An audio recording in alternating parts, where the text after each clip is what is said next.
Assalamualaikum warahmatullahi wabarakatuh. Hai Sobat UNES, senang sekali nih pada kesempatan kali ini bersama saya Tuti Wijayanti dalam UNES TV. Dan pada sesi kali ini yaitu segmennya Kata Pakar, di mana saya sudah menghadirkan nih seorang pakar yang tentunya sangat luar biasa sekali. Nah Sobat UNES penasaran kira-kira siapa gitu ya? Baik, langsung saja saya perkenalkan, beliau adalah Bapak Irfanda. Halo Pak. Halo Bapak, Halo. sehat Pak? Sehat, Saya tuh Pak. bingung mau Puji manggil Bapak atau manggil Mas gitu ya. Mas boleh, Gitu ya. Bapak boleh, Kak juga boleh. Oh gitu ya, kakak ya. Iya kakak. Mungkin bisa perkenalkan dulu nama dan lain sebagainya sama Sobat UNES. Iya, halo Sobat UNES, selalu semangat. Perkenalkan, nama saya Irfanda Rizky. Lengkapnya Irfanda Rizky Harmono Sejati. Biasanya dipanggil Irfanda gitu aja Bukan sih. sejati bukan ya? Bukan. Saya dari dosen Prodi Pendidikan Seni Musik UNES. Oke, pendidikan musik ya, Iya. seni musik ya. Baik. Pak Irfanda, begini nih. Jadi Bapak itu kan selain sebagai dosen gitu ya, yang saya tahu itu kan Bapak kan sebagai pemain biola. Istilahnya apa Bapak? Violinis ya. Ya, violinis. Kemudian juga kalau nggak salah komposer juga ya, Pak ya. Lebih tepatnya ke arranger sih, Oh, arranger, aja sih, mengaransemen gitu. Nah, itu seberapa beratnya itu, Pak? Sulitkah bagi waktunya dan lain sebagainya gitu, Pak? Oke, sebenarnya kalau bagi waktu nggak ada yang sulit sih, karena memang kesibukannya sekarang juga ngajar, lalu penelitian, dan puji Tuhan tahun ini juga didanai lagi penelitian. Wah, keren. Lalu pengabdian masyarakat, karena itu kan tugas pokok kami ya. Iya. Dan selebihnya di luar itu saya juga berkesenian, main biola, ngaransemen untuk kegiatan-kegiatan entertain di luar. Sering ada kegiatan di luar berarti ini, Pak? Sebelum pandemi ya, tapi pas pandemi ini mulai sudah berkurang sih. Oke. Kenapa? Karena karena itu ya. Karena pandemi ini. Pandemi ya. Tapi nggak ada yang lewat virtual gitu, tidak ada, Pak? Ada ya? Ada. Kemarin kita sempat buat konser virtual sama teman-teman adik-adik mahasiswa UNES, orkes UNES itu juga buat virtual, kayak gitu sih. Oke.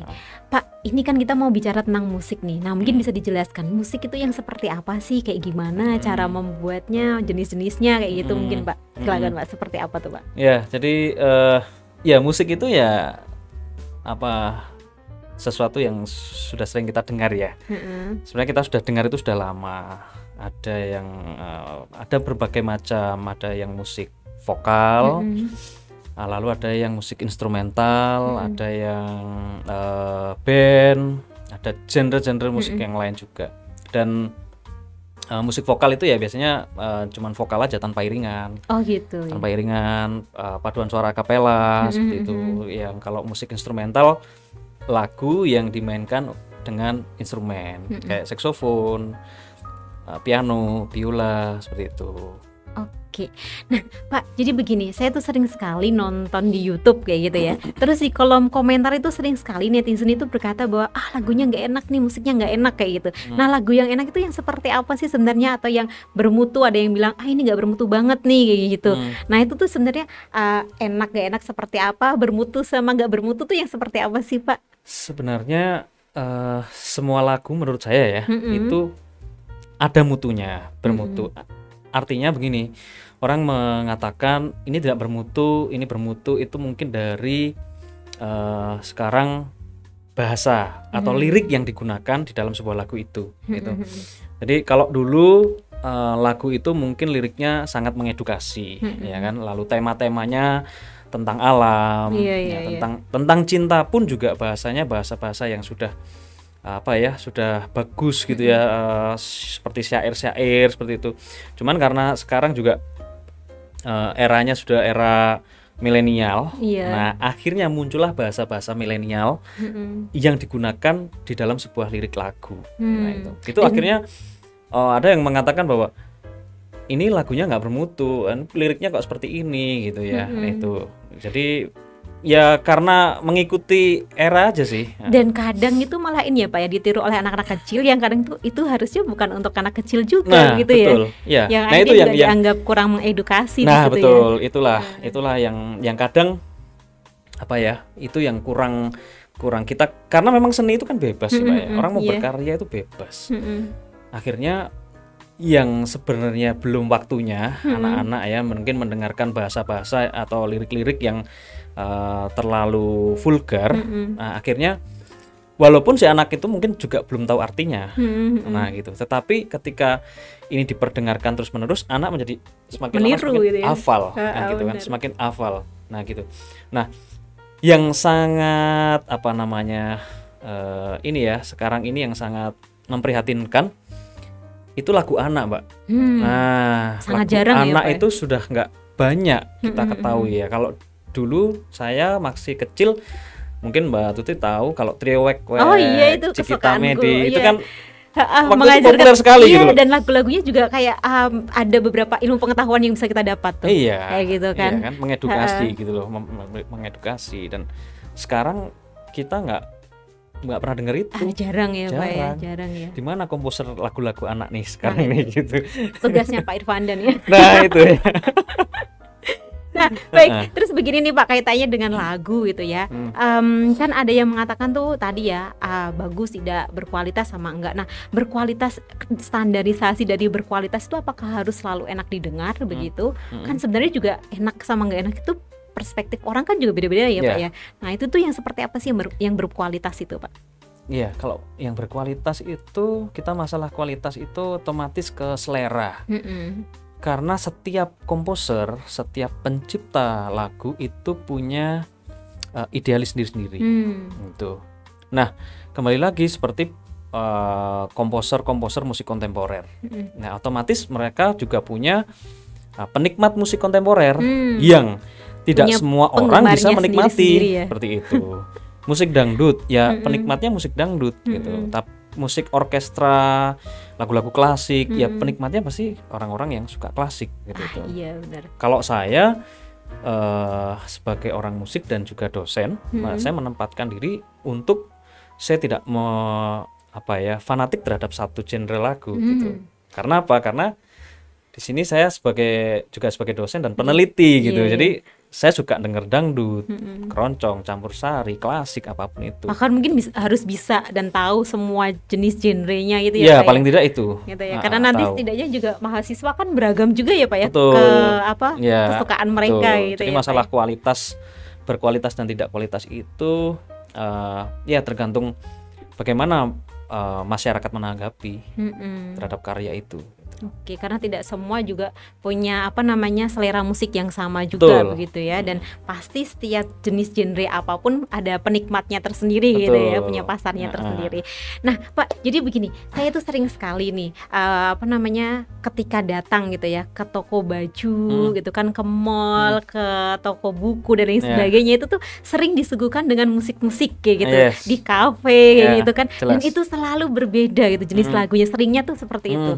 Nah, misalnya nih, contohnya di mana nih? Kalau spa itu terutama. Oke, spa. Lagunya pasti lagu-lagu yang bikin relax kayak gitu. Itu memang akan kenapa kok disuguhkan lagu-lagu yang berbeda? Karena memang ada kaitannya dengan psikologi ataukah ya udah untuk enak-enakan atau bagaimana itu, Pak? Oke, tadi sudah dijawabkan. Relax.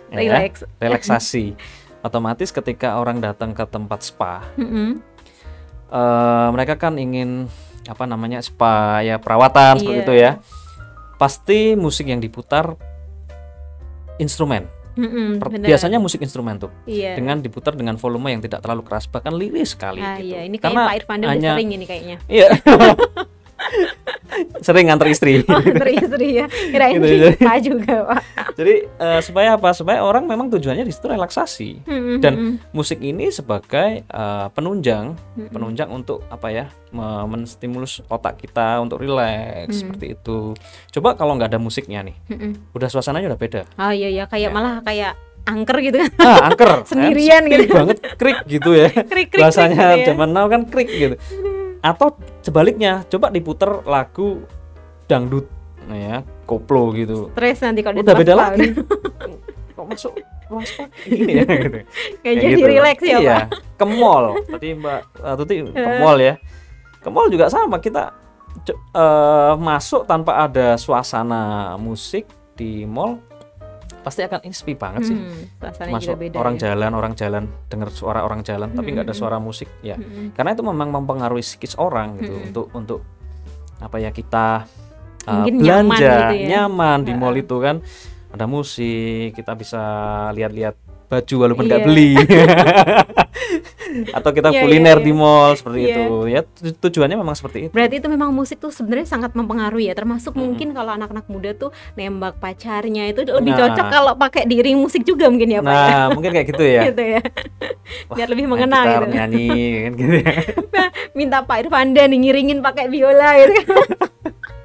Mani biru ini Bayarnya mahal. akhirnya mahal ya. Jadi sebenarnya setiap genre musik itu juga punya pengaruh tersendiri ya Pak ya. Nah Ya. ada juga yang mengatakan nih musik-musik tertentu itu kemudian tuh bikin stres. Misalnya nih Pak, kata orang nih ya tentang apa ya Pak tadi ya yang kita sempat bahas nih.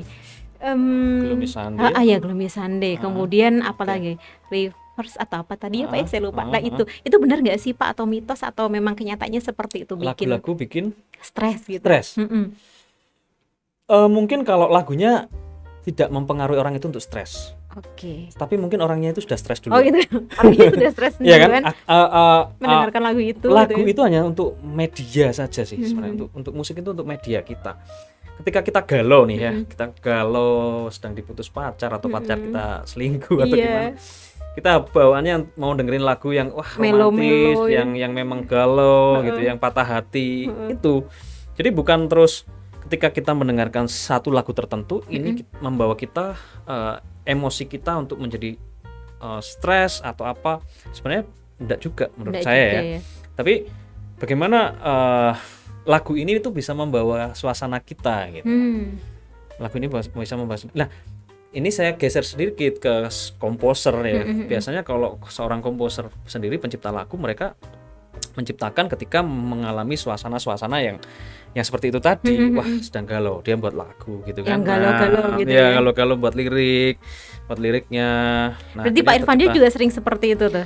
Kalau lagi galau, bikin lagu galau-galau gitu ya. kadang sih Kadang ya, ya. kadang ya cuman nulis-nulis gitu ya. Ya seperti Tapi itu. sering sekali ada pertanyaan begini ketika sama apa namanya ini nih ya, apa namanya artis-artis nih biasanya yang sering bikin lagu juga gitu kan. Ini apakah curahan isi hati gitu kan. Tapi ada juga yang mengatakan enggak, ini by Yeah. request gitu. Tapi Yeah. nggak selalu karena isi hati nggak ya Pak ya. Betul. Bisa juga Nah, by request bisa juga ya. by request ya, karena mengikuti pasar dan industri musik di Indonesia. Gitu Seperti ya. itu. Jadi ya penyanyi-penyanyi di Jakarta atau artis-artis pemain band, mereka membuat karya itu karena memang ya tuntutan industri. Oke. Ya, tuntutan industri. Pak, tadi juga nih tentang musik. Tadi kan sebenarnya kan untuk lagu-lagu tertentu tuh sebenarnya nggak bikin orang stres, tapi mungkin orangnya memang lagi dalam keadaan stres mendengarkan lagu itu. Misalnya lagi galau, biasanya identiknya kan pengen denger lagu galau-galau, sehingga semakin mendramatisir gitu ya. Mendramatisir, Nah, betul. kita itu harusnya itu milih lagunya itu ya seperti apa Pak? Apakah ketika kita galau gitu kan lebih baik jangan cari atau dengerin lagu galau, nanti semakin galau gitu, ataukah ya udah deh nggak apa-apa kayak gitu, atau seperti apa nih Pak? Itu kembali lagi selera. Selera ya. Selera, karena musik itu, penikmat musik itu berkaitan dengan selera. Ketika saya galau, lalu saya dengerin lagu yang galau juga gitu ya, lagunya Chrisye atau lagu saya paling suka sih itu lagunya Chrisye gitu ya. Terus lagunya siapa, Kahitna mungkin. Ya bukan berarti saya lalu terbawa terus untuk galau itu gitu, tapi ya untuk lebih menenangkan hati aja Kayak, sih. ih, cocok nih dengan Cocok aku nih, gitu. ya, gitu ya. Terus nyanyi mungkin ya untuk happy aja, karena memang musik untuk memberikan kita apa ya, untuk memberikan kita nyaman gitu. Gitu ya. Nyaman. Kalau ini nih Pak, saya tuh sering sekali mahasiswa-mahasiswa itu bahkan saya tuh dikasih tahu juga dari mahasiswa, Bu, kalau ibu lagi pengen meningkatkan nih kreativitas otak kayak gitu kan, nih dengerin lagunya Mozart nih Bu. Nah itu tuh bener gak sih Pak, bisa mencerdaskan gitu katanya. Tapi banyak juga yang bilang, iya saya tuh lebih semangat loh kalau dengerin Mozart, tapi saya tuh kayak nggak menikmati gitu Pak. Nah itu apakah memang benar bisa lebih mencerdaskan, atau sebenarnya ya bergantung orangnya juga, atau bagaimana Pak? Itu ada ya ada buku judulnya Efek Mozart. Efek Mozart, jadi mempengaruh musik Mozart untuk kecerdasan anak. Jadi bahkan ketika si bayi ini masih di dalam kandungan ibu, gitu ya. Penelitiannya seperti itu. Jadi bukan untuk kita yang sudah dewasa. Jadi penelitian seperti itu. Cuman Ya ada sih yang sudah mulai ada yang apa ya mematahkan buku itu, tapi menurut saya juga buku itu juga bagus. Efek Mozart, musik-musik Mozart itu mencerdaskan anak. Menurut saya juga tidak hanya musiknya Mozart saja, itu ya musik-musik klasik seperti karyanya Beethoven, lalu Bach, ya musik-musik daerah barok itu juga baik sih untuk diperdengarkan untuk anak-anak gitu loh. Tapi kalau bukan berarti di usia dewasa lalu aku pengen cerdas, aku mau dengerin musik Mozart gitu ya, sekaligus cerdas gitu, itu udah nggak mungkin gitu, karena otak bayi otomatis bayi dengan kita orang dewasa kan udah beda ya Mbak. Beda ya, berarti udah memang beda itu dibiasakan. Karena bayi masih orisinil nih ya. Kita pikirannya udah macam-macam kan, mikir utang, mikir ya kan, mau dikasih musik Mozart pun ya mental gitu loh. Hanya itu sebagai relaksasi aja sih lagu-lagu klasik itu untuk menenangkan kita santai ya. Dan itu juga sebenarnya juga bergantung pada selera masing-masing orang juga Pak ya. Dan gitu. Tidak semua orang paham tentang musik klasik. Kayak tadi yang saya sampaikan, ada Beethoven, ada Mozart, ada Bach, itu kan mungkin Mbak Tuti juga yang mana sih lagunya gitu ya. Kalau Mozart lumayan tuh tahu. Kalau Mozart masih tahu lah ya gitu. Kalau yang lain nggak tahu. Jadi memang ya ini salah satu pengetahuan tentang musik klasik gitu. Nah Pak, jadi Bapak itu kalau di UNES sendiri nih kan juga sebagai komposer ya tadi ya, arrangement ya, apa sih? Arranger. Nah, tapi kalau di kuliah di UNES itu ada nggak mata kuliah tentang composing gitu, ada nggak Pak? Ada ya. Jadi kalau saya memang waktu itu masih aktif ya, saat ini saya sebagai pendamping mahasiswa UKM orkestra nih di UNES ya. Jadi saya ngaransemen waktu itu ya, lalu bantu ngaransemen seperti itu. Nah, untuk mata kuliah komposisi itu ada di prodi seni musik UNES itu ada mata kuliah komposisi, namanya mata kuliah komposisi musik.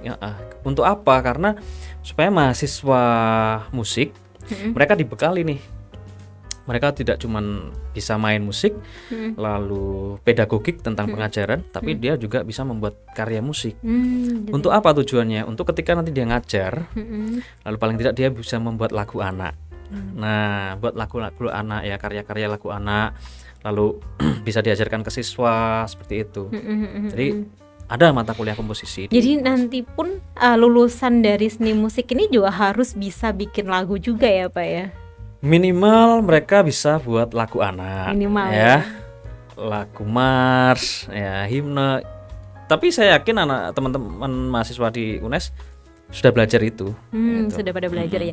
Pak, kalau peluang kerja nih alumni dari seni musik ini, nah kira-kira seperti apa Pak? Apakah cukup bagus, seperti apa? Kemudian biasanya itu yang lulusan dari seni musik ini tuh jadi apa Pak ke depannya gitu? Peluang kerja. Wah, peluang kerja untuk di musik luas. Luas ya. Luas banget, banyak. Bahkan sekarang ini saya melihat, luas banget ya. Kenapa? Karena satu, kalau di UNES memang karena basicnya pendidikan ya, pendidikan seni musik, otomatis mereka diarahkan untuk menjadi guru atau dosen. Tapi tidak menutup kemungkinan mereka juga bisa menjadi seorang musisi. Oke, jadi musisi. Artis, musisi, masuk di kepolisian, korps musik TNI, Polri, lalu buka usaha. Ya, wirausaha di bidang musik, jual alat musik. Oh gitu ya. Buka kursus apalagi musik. Ada itu ya kewirausahaan juga. Iya, ada mata kuliah kewirausahaan kan, buka kursus musik. Dan satu lagi saya menemukan beberapa alumni yang selain menjadi guru PNS, dosen, mereka masuk di perbankan, Mbak. Oh gitu, ada itu. Juga, ya? Jadi saya tanya, ada beberapa alumni musik di UNES masuk di bank. Masuk di bank, salah satu bank. Kamu tesnya apa? Saya tesnya main musik Pak. Oh gitu. Hebat ya. Bang gitu. Juga ada tesnya pun main musik. Main musik karena memang di perbankan itu membutuhkan talent gitu. Orang yang memang punya talent di bidang bisa musik, bisa olahraga ya Pak ya. Dan mereka punya kemauan untuk bekerja seperti itu. Pak, nah bicara tentang ini nih prodi seni musik nih, ini kan juga banyak sekali nih yang orang belajar. Sekarang tantangan kita kayak itu gini deh, selain di prodi kita itu yang seni musik kayak gitu kan, tapi di sisi lain juga kan banyak yang tempat-tempat belajar otodidak kayak gitu ya, entah itu yang dari tempat-tempat tertentu yang mengajarkan kayak gitu, ataupun juga bisa di YouTube dan lain sebagainya. Nah terus tantangan ke depan kalau melihat seperti itu bagaimana Pak? Yang non formal ya, jadi yang memang non-formal. ada belajar musik yang akademis sama yang otodidak. Ya, otodidak ini memang belajar tanpa ada pendamping. Jadi dia bisa lihat dari YouTube, mencoba-coba sendiri dari YouTube. Ini otodidak. Nah, akademis sendiri juga dibedakan. Ada yang akademis formal dan ada yang akademis non formal. Ya kan, seperti kursusan. Ada lembaga-lembaga kursus itu banyak sekali. Satu keuntungan ketika menjadi akademis. Kalau saya akademis karena memang sejak SMA saya sudah sekolah di musik, SMA, kuliah ya. Sampai kerja pun menjadi dosen musik gitu. Alhamdulillahnya gitu ya. Karena ya. Jadi karena memang kalau yang otodidak ya mereka tidak ada pendamping, mereka tidak ada yang mengarahkan, mereka belajar melihat YouTube atau belajar dari buku atau dan semacamnya seperti itu. Tapi kalau yang akademis mereka punya ilmu.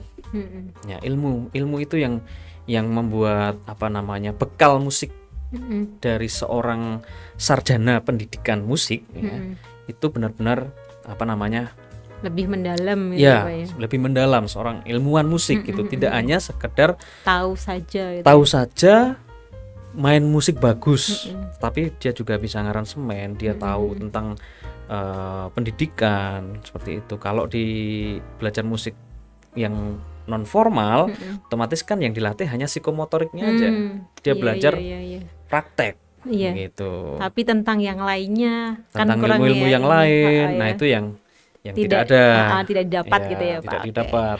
Nah Pak, jadi begini, kalau saya lihat juga nih di YouTube gitu ya tentang copyright gitu ya Pak. Nah itu tuh sebenarnya tuh copyright ya, bukan kopi hitam ya. Jadi itu tuh caranya itu seperti apa sih agar kemudian kita itu tidak terkena istilahnya ya punishment atas kalau kita hanya mengcopy ambil tanpa ini kan harusnya kan ada kayak semacam royalti dan lain sebagainya kayak gitu. Nah itu yang baik dan benar tuh seperti apa Pak?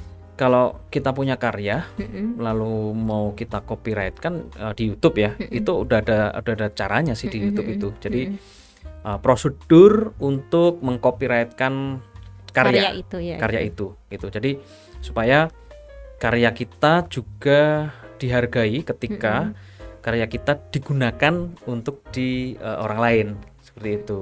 Jadi ya ada prosedurnya di situ, ada prosedurnya untuk mengikuti alur ya copyright. Termasuk juga kalau Pak Irvanda punya karya ini kan ke YouTube juga ini ya ya nggak masalah ketika sudah di copyright gitu atau seperti apa Pak? Ya kalau sudah di copyright, saya sih ada ya video pembelajaran, lalu saya mengambil salah satu sound dari YouTube dan ternyata sudah di copyright kan. Ya it's okay, nggak masalah dan tapi memang dari copyright karya itu muncul di deskripsi video saya gitu, lisensinya gitu loh. Jadi ada keterangannya gitu. Tapi ya nggak apa-apa, memang seperti itu ya, kita memang harus menghargai wong itu karya gitu. Jadi minimalnya ya ada keterangan gitu ya, ada ini keterangan karyanya siapa ya, kalau gitu ya. Misalkan aransemen ya alangkah baiknya ketika saya mengaransemen lagunya siapa gitu, tulis saja komposernya siapa, lalu aransemen atas nama siapa, seperti itu dituliskan gitu ya. Dituliskan, jadi jangan terus kita menghak karya orang lain gitu ya, aransemennya orang gitu lain ya. Terus kita gitu. Mengakui karya orang lain gitu ya. Oke, baik Pak, ini yang terakhir nih mungkin Bapak tolong dong praktek. Terus aku suruh jangan praktek. Iya, ini saya nanti yang ngasih nilai Pak. dari tadi kan sudah ada nih biolaninya, tapi kok sayang kalau dianggurin gitu ini ya Pak. Ini biola ya. cuma display kok. Display aja ya. Kan sayang gitu Pak, udah dibawa ke Ones TV tapi kok dibiarin gitu. Nah bagaimana kalau Bapak mainkan saya yang melihat, Pak. Oh gitu ya. Kalau saya yang nyanyi nggak bisa, Pak. Aduh, oke, lagu apa nih? Apa ya, Pak? Ya yang romantis-romantis, yang romantis syahdu ya? gitu, Pak. Apa-apa. Nyanyi ya kayaknya ya. Tapi kalau nyanyi itu, Pak, susah saya, Pak. Saya bantu deh. Apa, Pak? Lagu apa, Pak? Monggo apa aja wis. Aduh. Oke. Ini ya, Pak ya. Lagunya siapa ini ya, Pak ya? Lagu Soulmate, Pak. Oke. Lagunya Kahitna nih. Ya. Untuk kita-kita yang di eranya loh. Yang saat ini sedang tren. Padahal lagu ini udah lama sebenarnya. Iya, udah lama ini, Pak. Tapi tetap aja so sweet, Pak, kalau didengarkan. Oke, saya putarkan ya, Pak ya. Oke.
Baik, demikian tadi bincang asiknya saya dengan pakar yang sangat luar biasa tentunya. Jangan lupa nih untuk Sobat UNES selalu ikuti terus ya IG-nya UNES TV. Jangan lupa juga yang belum follow silahkan cepat-cepat di follow. Dan ikuti juga channel YouTube-nya kami, Spotify-nya kami ya. Nah, langsung saja saya Tuti Wijayanti dan saya Irfan Rizky. Kami pamit undur diri. Wassalamualaikum warahmatullahi wabarakatuh.